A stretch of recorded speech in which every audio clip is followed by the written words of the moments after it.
নামাজ পড়বো না, নামাজ পড়া বাদ দিলাম। থেকে পূজা করবো, থেকে নামাজ পড়বো না, আজকের থেকে মদ খামু, আজকের থেকে পূজা করবো, নামাজ পড়বো না, নামাজ পড়া বাদ দিলাম, আজকের থেকে ওপেনলি মদ খামু। যাই হোক দর্শক ভাই, এটা ভাববেন যে এটা আমি নিজে কইতেছি, অ্যাকচুয়ালি আমি নিজে কইতেছি না, এটা কইতে একজন মানুষ কইতেছে, এই বস্তুটা আপনাদেরকে দেখাইতেছি।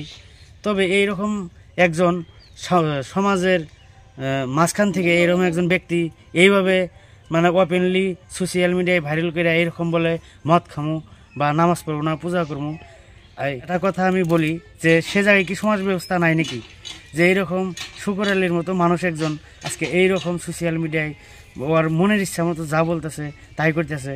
তাই আমি যে জায়গায় শুকর আলীর বাড়ি সেই জায়গার গ্রামবাসীকে, সমাজবাসীকেও একটা কথাই অনুরোধ করি, ঠিক না?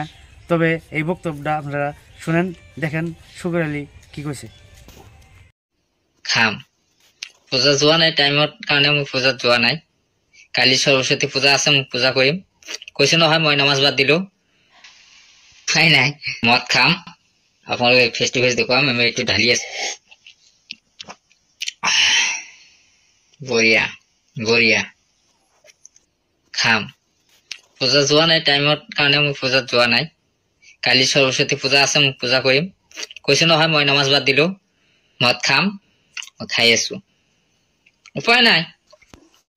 সমাজ ব্যবস্থা আছে যদি এর উচিত শাস্তি দেওয়া দরকার, এর উচিত বিচার হওয়া উচিত।